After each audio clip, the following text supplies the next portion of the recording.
What's up, guys? It's Blake here with Trade Tracer. In this video, we are going to recap this crazy volatile week worth of trading. If you haven't already, make sure you click the link below. I give you free signals in my Telegram group and also offer a premium service for premium members only.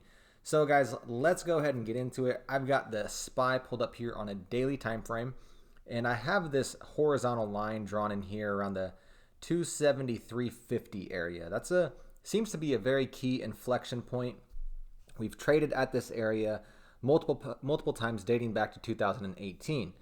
Now we've held this line 3 times now the past 3 days. So technically it's a triple bottom, and from a technical perspective, triple bottoms aren't they're not very stable. Okay, so this could go either way, but triple bottoms typically don't like to hold. We actually pierced it today.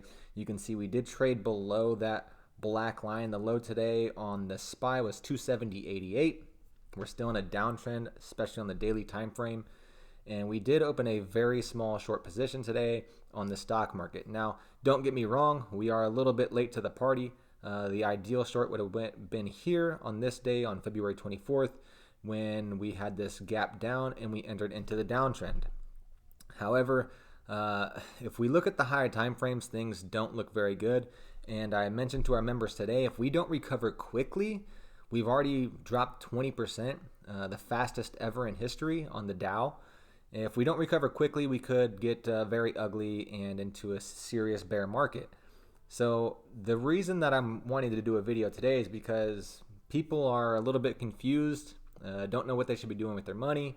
And whenever that happens, I like to just zoom out and start on the monthly time frame, because this is the investment time horizon for a long-term investor, the monthly time frame. Now, we are technically in a downtrend on the monthly time frame, which is not a good start. Okay, typically when we enter downtrends, especially on a monthly time frame, it could spell more downside to follow. We do have a fresh MACD bearish crossover on the monthly time frame, so that's a negative signal. And we do have the March candle so far looking like it wants to close below last month's low. So if that happens, it will be a downtrend on the monthly time frame, closing below the 10 SMA. You can see we are at this inflection point, this 273.50 area, so keep a close eye on that. Now if we break below this, I will be looking for a tag of this uptrend line. This uptrend line dates back to the lows of the housing market bubble crash. So right at the beginning of 2009 were the lows, and that started this uptrend. So this uptrend line has been in effect since those lows, and if we break below this, that's going to be my signal to get out of the market and actually short the market. Now you can see that we've done this a few other times before. You can see this uptrend line here from 2000 to the .com bubble in 2000, from the early 90s to 2000. We broke this below this uptrend line. Technically speaking, that's called breaking market structure. So when that happens with a downtrend and a MACD bearish crossover, the odds are that it's going to continue in that direction. And that's exactly what that did. And so we've had another one of these. Once it broke above this downtrend, that's breaking above the downtrend line, so breaking the downtrend with the MACD bullish crossover, 2 consecutive months closing above the 10 SMA and breaking above the downtrend line.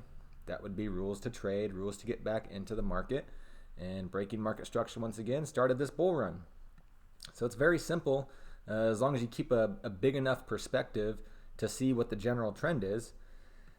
And so far, we're still holding this uptrend line, but if we do start to break below it, that will be my signal to go ahead and get out of the market and probably turn short.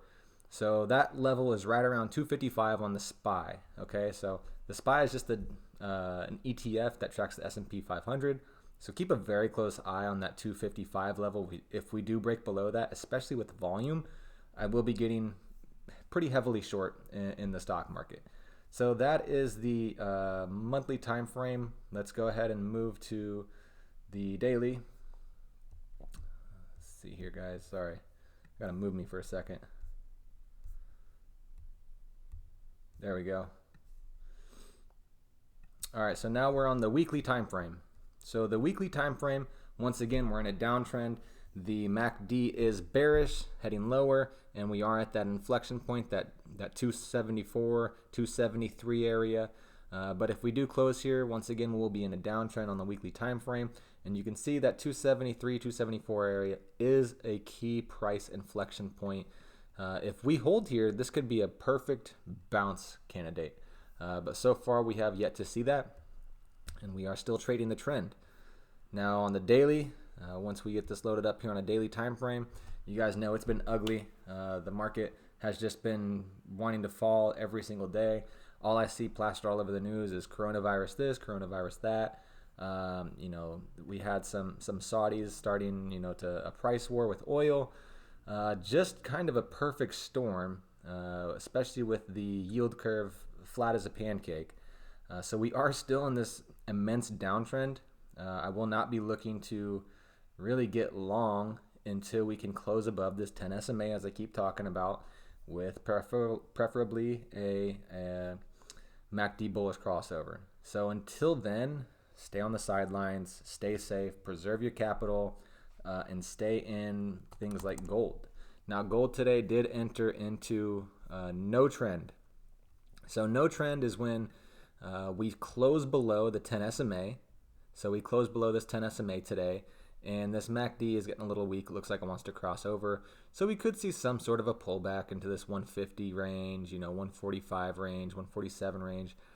I'm not predicting that, but when we do enter into no trend, the odds of it continuing to go higher are heavily decreased. So that's the gold on the weekly time frame. Now, if we go to the daily time frame, if we go to the weekly, we are still in an uptrend. However, the MACD is kind of flat. So keep that in mind. Now, what kind of signal does this send to the market? Maybe it could be time that, stocks are ready to bounce. We did see the TLT, the bonds, also did sell off a little bit today as well. So that could also be a signal to the market that maybe we could get a bounce in equities. You can see the TLT, the bonds, did close in no trend today as well. They closed below this 10 SMA, and the MACD is starting to curl back over. So keep a close eye on that. Now, VIX, you guys know I like to track the VIX. The VIX is just insane. We're above 50. These aren't normal market conditions. Even the best of the best traders are getting chopped up in this market. So what should you do if you're a novice, if you've only been trading for a few years, or if you're a pro? Lots of the pros are just sitting on the sidelines waiting for the higher odds, the higher probability trades. And that's truly what I suggest that you do as well, because that's what I am doing. So that's all I have for you guys today. Make sure you click the like and subscribe button if you found this video content any sort of educational at all. And I'll